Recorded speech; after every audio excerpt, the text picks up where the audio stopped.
Assalamu alaikum dear students, welcome to another class. Today I'm going to talk another crucial topic for you, namely noun clause. তো আজকের এই ক্লাসটিতে আমরা noun clause কাকে বলে এবং বাকি কিভাবে আমরা নাউন ক্লজকে খুব তাড়াতাড়ি শনাক্ত করে ফেলতে পারি তার কিছু প্রসেস, তার কিছু মেথড নিয়ে আলোচনা করব।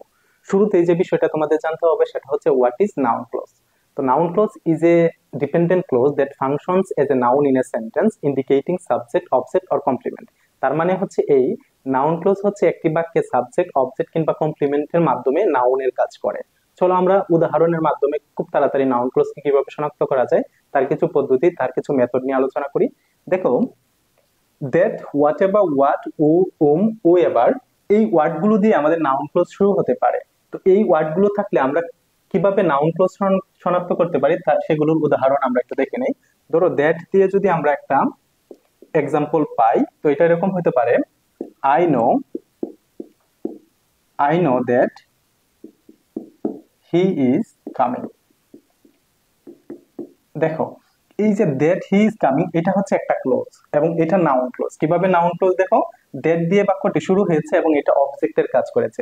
শুরুতে আমরা বলেছিলাম নাউন ক্লোজ হচ্ছে বাক্যে সাবজেক্ট, অবজেক্ট এবং কমপ্লিমেন্টের কাজ করবে। তো I know that he is coming, এই বাক্যে এই জায়গাটা হচ্ছে আমাদের অবজেক্টের জায়গা।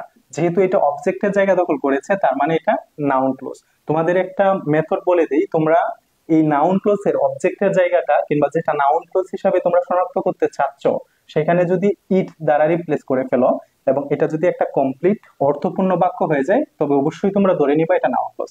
আই নো ইট, তার মানে আমি এটি জানি। দ্যাট হি ইজ কামিং এর পরিবর্তে আমি ইট ব্যবহারের মাধ্যমে এটি একটি কমপ্লিট বাক্যতে পরিণত করতে পেরেছি এবং আমি বুঝতে পেরেছি যে এটা ইট এর মাধ্যমে রিপ্লেসমেন্ট করা গিয়েছে, তার মানে এটা নাউন ক্লোজ। ধরো, হোয়াট এভার দিয়ে যদি আমরা একটা উদাহরণ লিখি, what ever, whatever you study, increase your knowledge, increase your knowledge।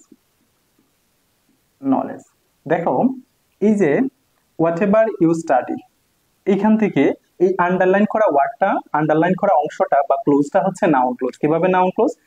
এটাকে আমরা ইট দ্বারা যদি রিপ্লেস করে ফেলি তাহলে আমরা পাবো ইট ইনক্রিজ ইওর নলেজ। আরেকটা তো মেথড তোমাদের জানাই আছে যে সাবজেক্টে নাউন ক্লোজ বসে, এটার অবজেক্টে বসেছিল আর এটা সাবজেক্টে বসেছিল।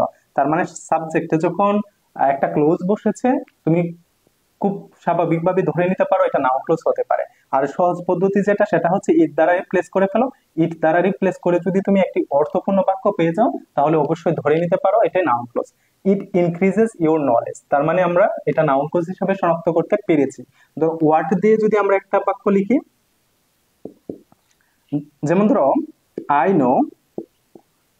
No what I need to do.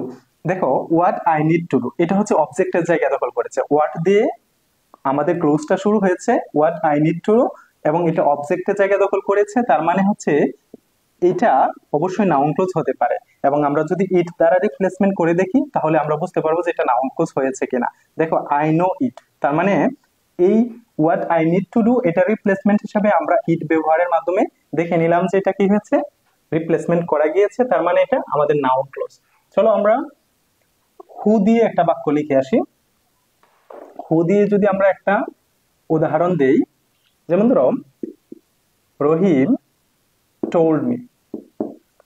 told me who sits here but I forget। দেখো, আমাদের ক্লোজ হচ্ছে এটা, who sit here, এটা হচ্ছে আমাদের ক্লোজ। তো আমরা কি পেয়েছি? হু রিলেটেড একটা কনজাংশন পেয়েছি, হু রিলেটেড একটা ক্লোজ পেয়েছি। এই ক্লোজটাকে যদি আমরা চিন্তা করি, দেখো, রহিম টোল্ড মি, এটা আসলে একটা অবজেক্টের জায়গা দখল করেছে, একটা কম্পাউন্ড সেন্টেন্সের একেবারে পিছনের অংশতে অবজেক্টের জায়গা দখল করেছে। এটা যদি আমরা ইট দ্বারা রিপ্লেস করি তো কি হয় আমাদের? Rahim told me it but I forget. তার মানে হু সিটস হেয়ার, এটাকে আমরা ইট দ্বারা রিপ্লেসের মাধ্যমে একটি কমপ্লিট বাক্য পেয়েছি। তার মানে এটা অবশ্যই নাউন ক্লোজ এবং এটা এই বাক্যের অবজেক্টের জায়গাতে ছিল, যে কারণে অবজেক্টের জায়গাতে যদি কেউ কোনো একটা ক্লোজ থাকে তাহলে অবশ্যই সেটা নাউন ক্লোজ হতে পারে এবং ইটের মাধ্যমে আমরা সেটা প্রমাণ করতে পেরেছি। চলো আমরা হুম দিয়ে একটা বাক্য দেখে আসি। whom you can invite, whom you like your party,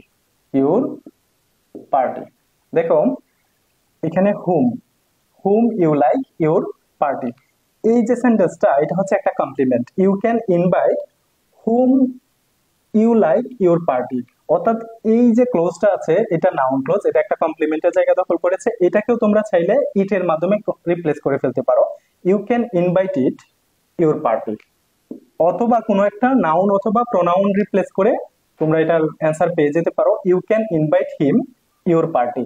হিম যেহেতু একটা প্রোনাউন, অথবা কোনো একটা noun, you can invite Rahim your party, অর্থাৎ এখানে এই জায়গাটাকে কোনো একটা নাউন অথবা ইট বা প্রোনাউনের রিপ্লেসমেন্ট দ্বারা যদি এটাকে একটা কমপ্লিট বাক্যে পরিণত করা যায় তাহলে অবশ্যই এটা একটা নাউন ক্লোজ। তার মানে আমরা কি পেয়েছি, নাউন ক্লোজ বাক্যের সাবজেক্ট অবজেক্ট কিংবা কমপ্লিমেন্টের জায়গায় নাউনের কাজ করে, আমরা এটাকে কোনো একটা নাউন প্রোনাউন কিংবা ইটের মাধ্যমে যদি রিপ্লেস করতে পারি তাহলে অবশ্যই বুঝে নিতে পারবো এটা নাউন ক্লোজ। পরবর্তী ক্লাসটিতে আমরা অ্যাডজেক্টিভ ক্লোজ নিয়ে আলোচনা করব। সে পর্যন্ত ভালো থাকো, আসসালামু আলাইকুম।